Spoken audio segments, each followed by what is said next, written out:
What is good, y'all? Thanks for stopping back through to kick it with me. Listen, this is the first of its kind, okay? Miss Honey invited me to do Spirit Week. This is something new, and I want to just say thank you to Miss Honey for extending the invitation. I appreciate it so much for giving me the opportunity to participate in something like this. I am still very new to YouTube, but the love that I have been shown from Miss Honey, Lady Nika, Rambling K, oh my, it's unbelievable. So, thank you so much, Miss Honey. But today is Motivational Monday, okay? So the theme is to put out some content that can inspire some motivation, I guess, in whoever may be watching. So, I've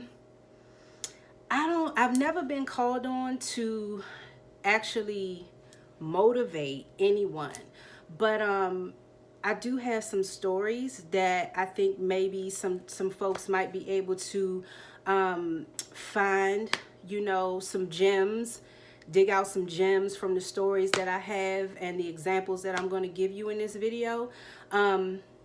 So let's just get into it, right? Now, I have been through a lot of shit in my life, okay? But I'm not the only one. But something that kept me going was the fact that I knew that I wanted to be more than what I was. And this is just stretching back to when I was a teenager.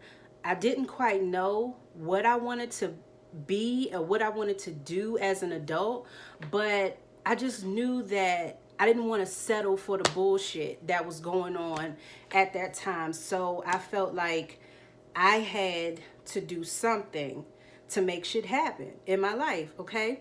So that was as a teenager.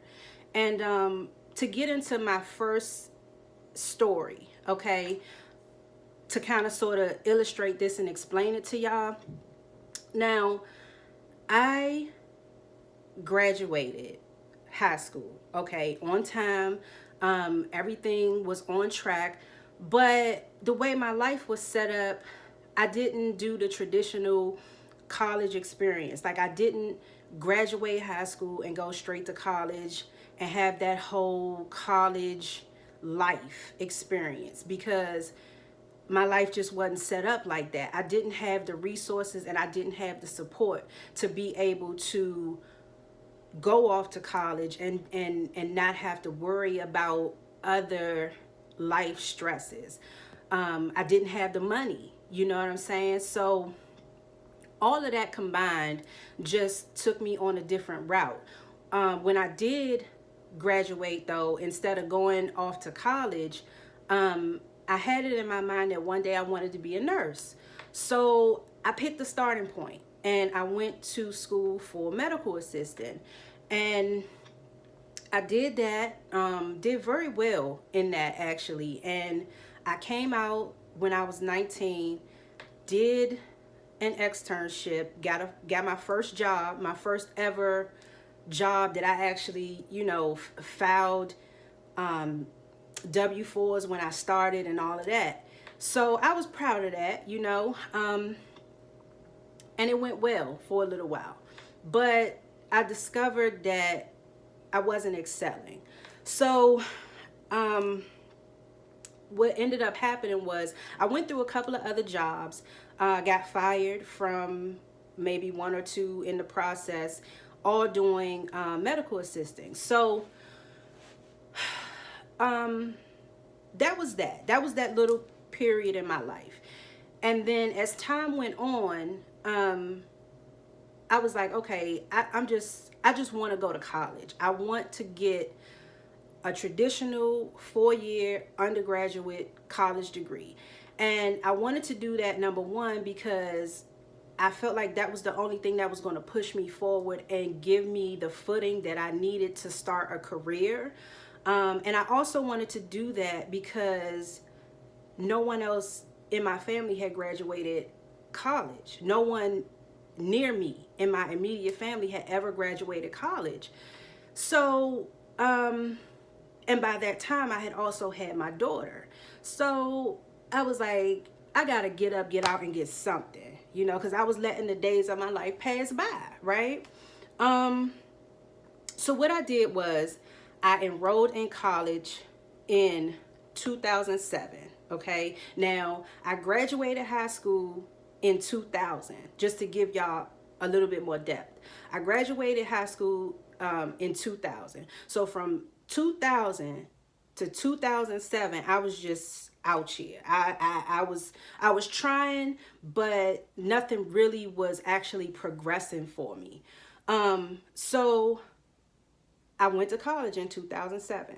Now, I intended to finish my degree in maybe about 2 years tops, 2, 3 years tops. But it ain't happened like that. Okay. Life and shit happened. Like I said, I started college in 2007. I had my daughter in 2008. Meanwhile, I was working a full-time job. And I was taking care of myself and my daughter.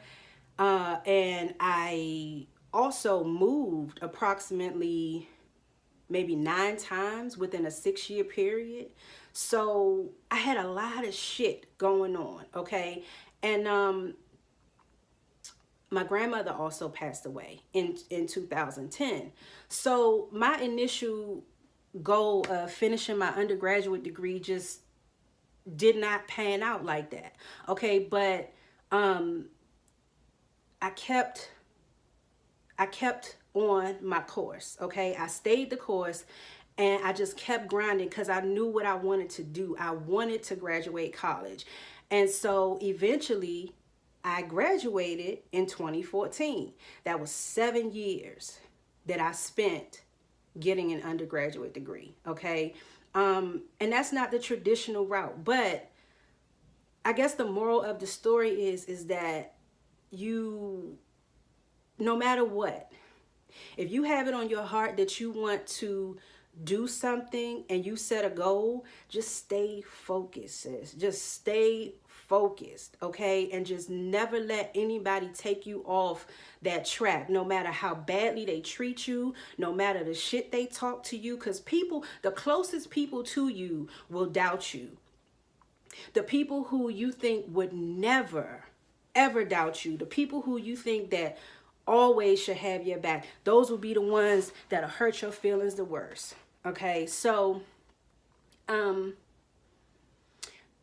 that's just a little bit of I guess motivation. You know what I mean? And just to rewind a little bit, like I said, I had a lot of stuff going on. I was also in a long-term relationship too, and that took a lot out of me, okay? Because it just wasn't good. You know what I'm saying? It was just a lot of emotional abuse, and it just wasn't good. So that, along with having my daughter,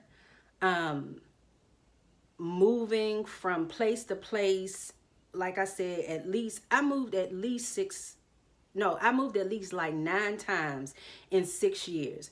Some of that included me having to move back home a couple of times.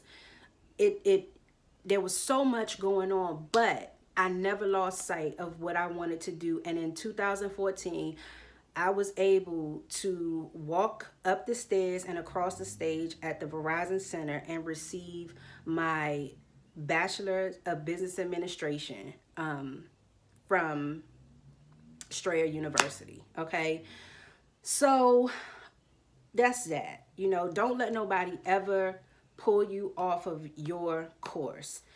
And then to move on, just real quick, I'll be quick with this one.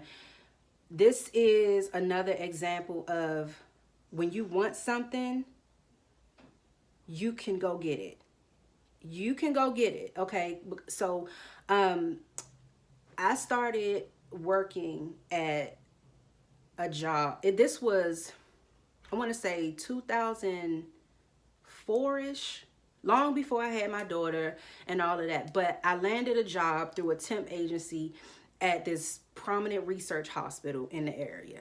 I started as a temp, worked for about maybe 4 months. They hired me full time, and that was like probably when I got hired full time. I want to say that was probably like around maybe 2005-ish. It was so long ago. But anyway, I got hired full time, and then I worked there for a little while because what I wanted to do was get a job that was a Monday through Friday 9 to 5 with set hours, so I can start carving out my course for getting my undergraduate degree. Okay, so that's what happened. That job gave me the stability I needed to get on the road to start my degree. So I worked at this job for 12 years, okay? And that job was my livelihood, okay? Because, you know, during that time, I had my daughter. So I had to really just put everything else out of my mind, you know, because I had shit to lose, because it wasn't just about me. Especially once I had my daughter, it wasn't about me anymore. I had to make sure that no matter what happened, I could provide for my daughter. So I just kind of buckled up and just strapped in for the ride, because I knew it was going to be some shit, because the supervisors that I had, oh my God, like, I swear, they were the worst type of supervisor. Like this, they were so unorganized, very much the pass the buck type of people, very, very detached from their staff, had no leadership skills, and was just, the culture at that job was very much the type to, how you say it, like they were the type of supervisors that were constantly stacking your stacking the chips against you. Like, okay, for instance, like you came in late one day because of traffic or whatever, then I don't know, maybe like you had to call out for some reason. You might have just had a slight run-in with a coworker. Like, they did shit like that. They would constantly just keep track of shit to one day whip it out on you when they decided to write you up and be like, yeah, so on this day you did this, on this day you did that, on that day you did this. And then you also, I remember one time in particular, my supervisor tried to write me up saying he had a list, like actually a printed list from Microsoft Word that he printed out from top to bottom with shit that he told me that I was not to do. And on his list was, there will be no rolling your eyes, crossing your arms during staff meetings, turning your back on me. Listen, I could be here all night trying to go into detail about just how bad this supervisor was. And then, you know, he wasn't always my supervisor. At one point, he and I were on the same level at the job. But he happened to be in the right place at the right time when some transitions were happening within the organization, and he got promoted to a supervisor. So, you know, he ended up being my supervisor, so whatever. But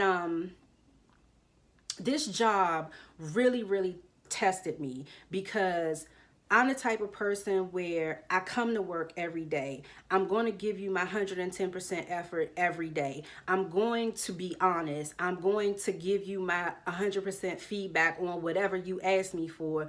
But they held that against me, and they pretty much put me in that angry black girl box, right? Because I was not going to cop to that bullshit. Like, after a certain time, when that shit just kept going on and on and on, and there was no system of checks and balances, I was like, okay, I'm done with this shit. And they felt it. Like, I didn't get disrespectful, but I wasn't gonna just not stand up for myself. You know what I'm saying? And from there, he took it to a whole nother level and put me in the angry black girl box. Okay. So it got to a point where it just was all over for me. Like, I could not take it anymore. It was an incident that was the straw that broke the camel's back, when he tried to write me up for not coming in when it was like a sheet of ice outside, and I didn't have anybody to watch my daughter. You know, it was just a whole mess. So when that happened, I was like, fuck this, I need to get another job. And so what I did, I, for a year solid, was doing nothing but putting in applications. I was on Indeed. I was constantly updating my resume. I was doing phone interviews. I was taking assessments online. And that's all I did, you know, still working full time. But I was making sure that I would eventually get a job where I would be in a better situation and wouldn't have to deal with that bullshit. And so what ended up happening was, from all of that work that I put in online trying to find a new job, I went on a total of 20 interviews, somewhere around there, within maybe a year's time. Those were actual interviews I went on in person, that I drove there to the place, went in, sat down, talked to somebody. That doesn't count the phone interviews, the assessments, and all of that. But I did it, okay? And what happened was, when I got to somewhere around my 20th, 21st-ish interview, I went in there and I was like, when I found out I got the interview, I was like, look, if I don't get this job, then I'm done. I gotta take a break, because this is too much. But I got the job. Okay? I got the job. And when I say I was so happy, I damn near bust out in tears. Like, when they called me, because I was at my job. The job I was just telling y'all about, I was there, okay? And I was on my lunch break, and they called me. They called me, and they was like, we want to offer you the position. And y'all, I damn near bust out into tears. And because I was so exhausted by that point, and I had gotten to a point where I was just like, well, maybe it's just not meant for me to leave this place. But I got the job. So what I'm trying to tell y'all is that it can happen for you, okay? It can happen for you. You just have to stay focused. Just stay focused. And if you need to talk to somebody, reach out to them and talk to them. Like, somebody you trust, just talk to them. And or keep a journal. Write down all of those feelings and those frustrations. Just find a way to get that negativity off of you. And that way you can just keep your energy focused on the positivity, and not let all of that feeling of stress and being overwhelmed, letting that burden you, okay, and keep you from going to get your blessing, okay? So that's it, y'all. That's my Motivational Monday contribution. So anyway, y'all, that's it. And again, I just want to thank Miss Honey, Lady Nika, Rambling K. I always end up forgetting somebody, but anybody that's watching, thank y'all so much for stopping through and supporting my channel. Everybody who is recently subscribed to the channel, all of those who have been around for a little while, thank y'all so much. And then tomorrow we got pet peeves, okay?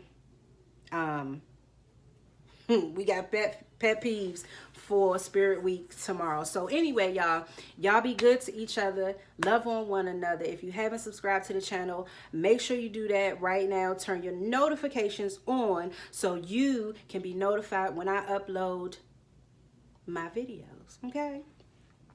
All right, y'all. I will see y'all for pet peeves on Tuesday. Take care, y'all.